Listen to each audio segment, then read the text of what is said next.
everyone, this is Mrs. Francis, and today we're going to be talking about geometric sequences. And because this unit is on exponential and logarithmic functions, it will naturally lead us into geometric sequences. So a geometric sequence is a sequence in which each term can be obtained from the previous one by multiplying by the same non-zero number.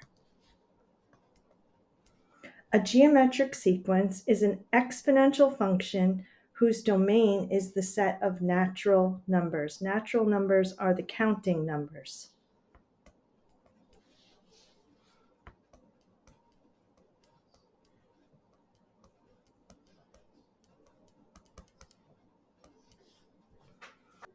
So if you notice here, we're multiplying by 5. 2 times 5 is 10. 10 times 5 is 50.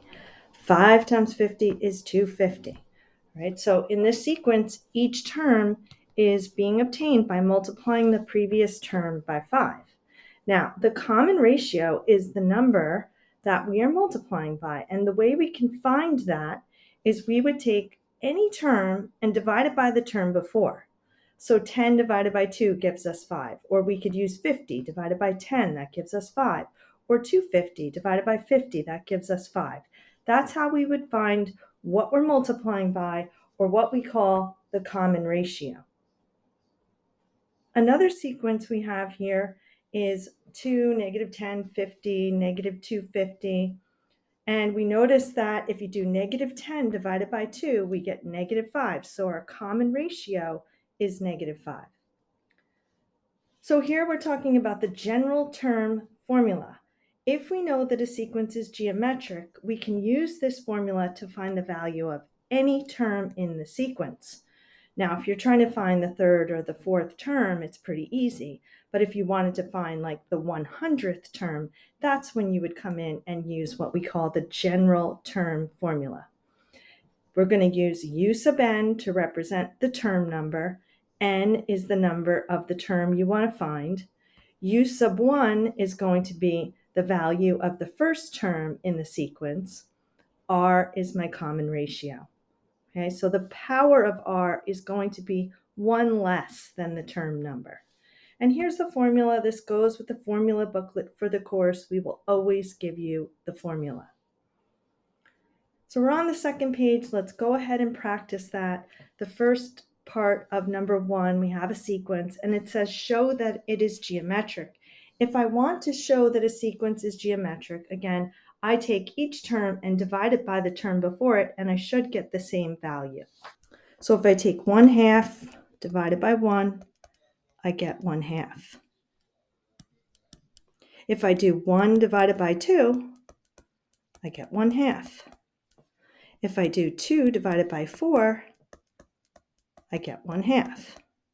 And if I do 4 divided by 8, that also reduces to 1/2. So by doing that, I do a show that, that's an IB term.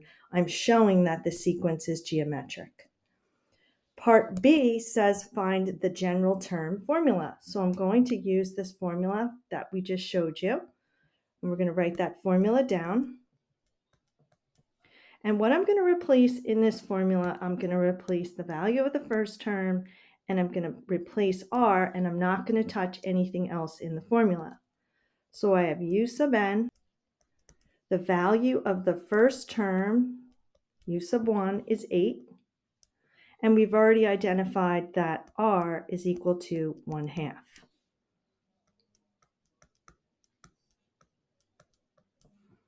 Right, so that is the general term formula for this geometric sequence. Part C asks us to find the 12th term.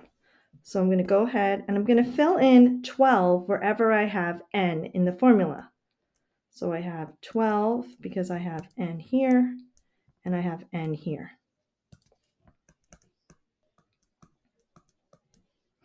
So the value of the 12th term, that's how we read that, is going to be equal to 8 times 1/2 to the 11th power. So let's do that in the calculator.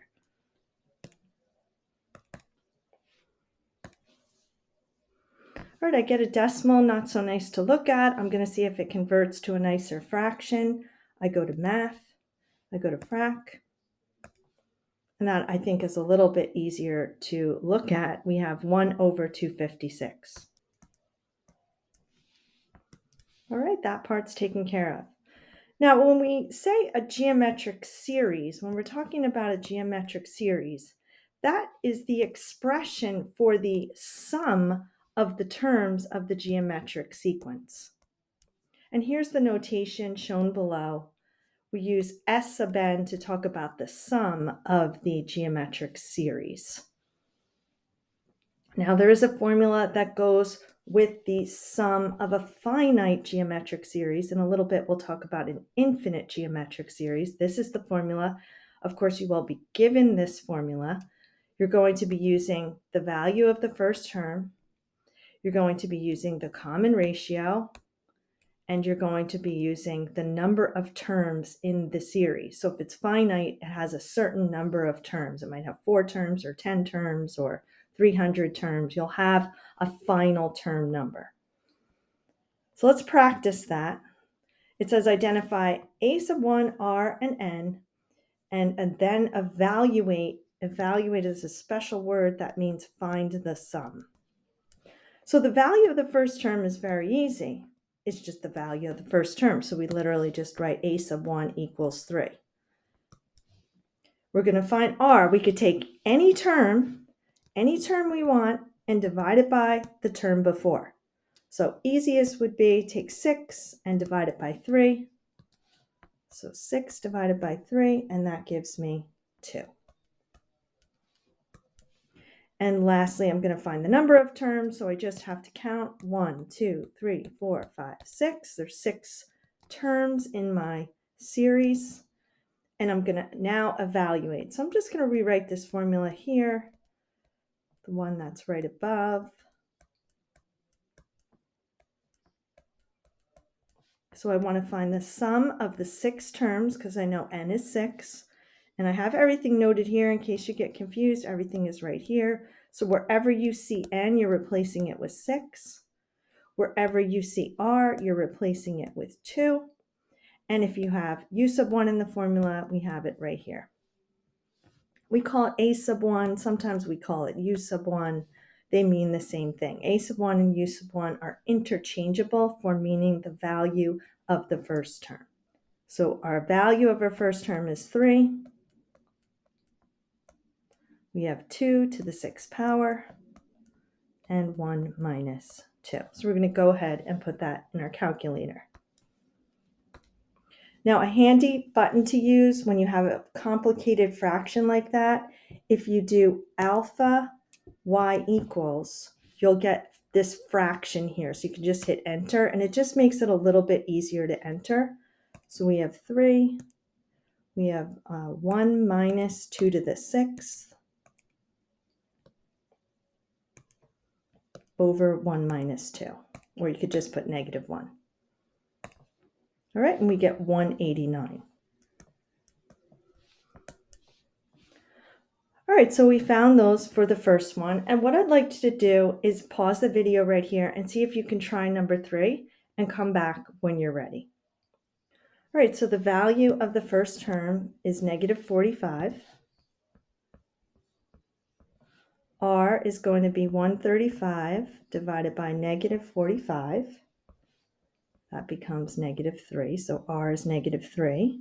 And the number of terms, we just count 1, 2, 3, 4, 5. So we found the value of the first term, the common ratio, and the number of terms. Now we're going to evaluate the series, which means find the sum. Now, be very careful when you write this out because you do need to use parentheses around this negative in here because we want to raise negative 3/5 to the 5th power. And if you just put negative 3 to the 5th in your calculator, you're going to get the wrong answer. I'll show you what I mean in a second.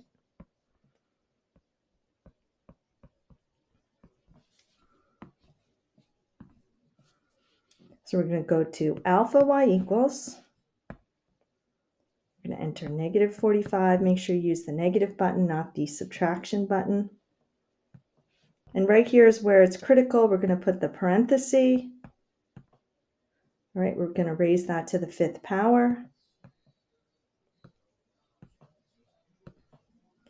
and that's going to be over 1 minus a negative 3, which is 4, or if you want, you can just type that right in. We're going to hit enter, and we get negative 2745.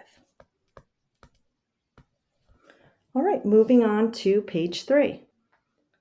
Okay, so we're going to continue to practice this, but if you notice, this time we're using summation notation. So at the top of the page, I'm just going to remind myself what I'm looking for. I want the value of the first term, I want R, I want the number of terms, and then I'm going to evaluate my series. Now, to find the value of the first term, all you do is you take this number here, and you're going to put it into the given expression. So it's going to be wherever we see k, we're going to put in 1. So we end up with the value of the first term is 3 times 2 to the 0 power. Anything to the 0 power is 1. So we end up with the value of the first term is 3 times 1, or just 3. Now moving on to r. In order to find r, it's really simple. If you know this little trick, when it's in summation notation form, this value will be r. This value will be r. This value will be r. So it's very nice when it's in summation notation form, because that part that is the base of the exponent is r. So we just look at it and we know. So r in this case is equal to 2. And then the last thing we need to find is the number of terms. Also easy when we're in summation notation form. This is n. So the top of the summation tells me my total number of terms. Same here. All right, so I have all that information. All I have to do is fill in my formula. So I have the sum of 10 terms. The value of the first term is 3. We know r is 2. And I'm going to go ahead and put that in my calculator. And I get positive 3,069. All right, moving on to the next one. To find the first term, I'm just going to put 1 in for k. So I get 1/2 to the negative 1 power. And if you put that in your calculator, you will see that that is just simply the value of 2. We know that r is always going to be this value in here, so we know that r is equal to 1/2. And we know that n is equal to 12. So we're looking for the sum of 12 terms. And again, n we know is 12 because the top value of the summation is going to be n. We're going to fill in the formula. And we're going to enter that into our calculator. And we get 4095 divided by 1024.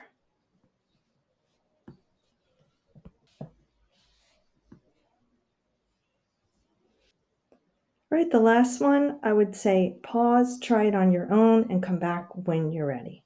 The value of the first term, we're going to put 1 in where k is.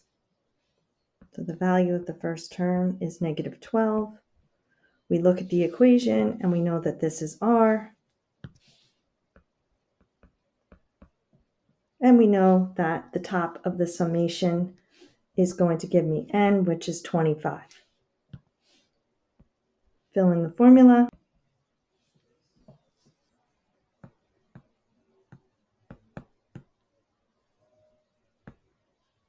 All right, we get a really big number here, negative 134,217,732. All right, moving on, we have evaluating now an infinite geometric series. We've been looking at finite geometric series, finite meaning they have an end, infinite meaning they just go on forever. So in some cases with an infinite geometric series, you can evaluate it. But what does that mean if it goes on forever? How can we find a sum, right? Because evaluate means find a sum. It's a little confusing. If we know the common ratio, the absolute value of the common ratio is less than 1, we say that the series converges, meaning it gets closer and closer to a certain number what we would refer to as a sum. So we have an example here where we have 4 plus 2 plus 1, and that series is getting closer and closer to a certain sum.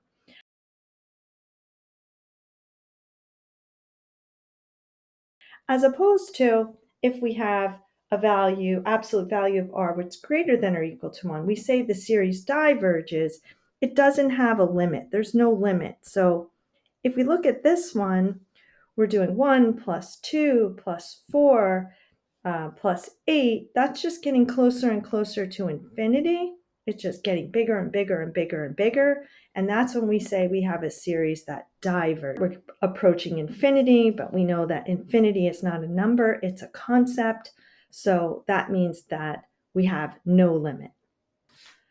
So on the next page, we're just going to take a look at determining whether our series diverges with no limit. In other words, it's approaching infinity, positive or negative, or if it converges, meaning it's getting closer and closer to a particular number. So what we need to do first is we need to find r. And what we do, as you know, to find r is we take this term, any term, and we divide it by the term before. It's usually easiest to take the second term and divide it by that term, the term before. So r is going to be found by doing negative 1/3 divided by 1. That's going to give me negative 1/3. I need to look at the absolute value of negative 1/3. The absolute value of that is just positive 1/3.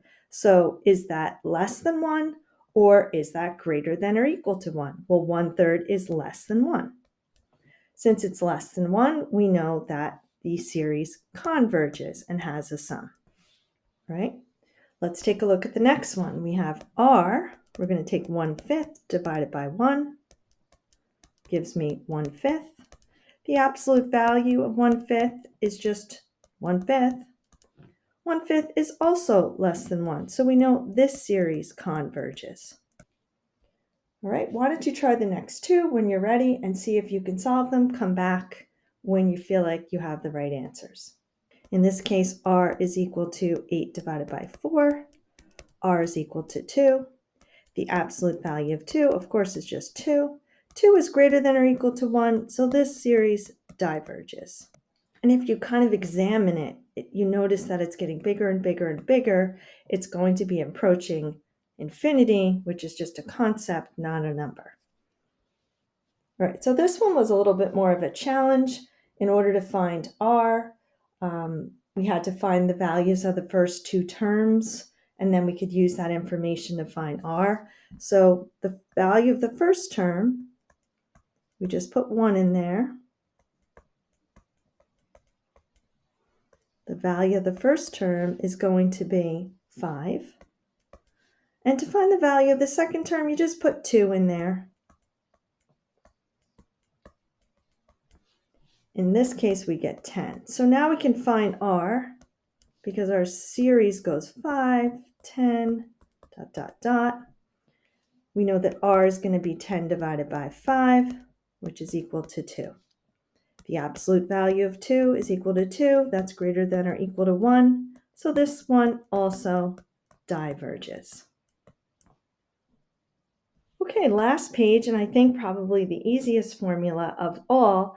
If we know that we have a series that converges, in other words, it approaches some number, then we should be able to figure out what that number is that it's getting closer to. So we have an infinite geometric series, and we know that r is going to be less than 1, which tells us it converges. We're going to use the given formula, and of course, as I've said, we're always going to give you the formula. This would be the sum of an infinite geometric series, a series that goes on forever, and it's just a number that we're going to be approaching. Nothing's changed in terms of notation. U sub 1 still represents the value of the first term, and r represents the common ratio. So first, let's identify the value of the first term. Right here is 1. And we can find r by taking the value of the second term and dividing it by the value of the first term. And now we can just put it into our formula. So the sum of the infinite geometric series is equal to the value of the first term over 1 minus r. In this case, r is a half. Okay, we can put that in our calculator. And we get a value of 2. Go ahead and try 10 and 11, and when you're ready, come back and see how you did. U sub 1 is the value of the first term, that's just 3. R can be found by taking the value of the second term, dividing by the value of the first term.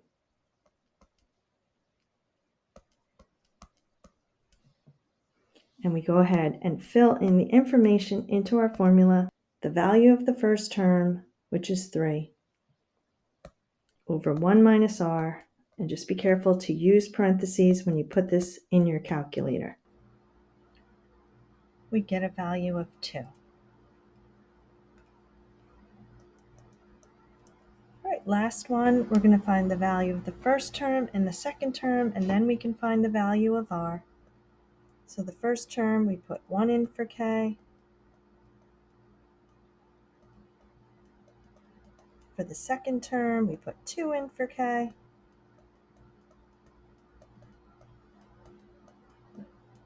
Now we can find r. We take the value of the second term divided by the value of the first term,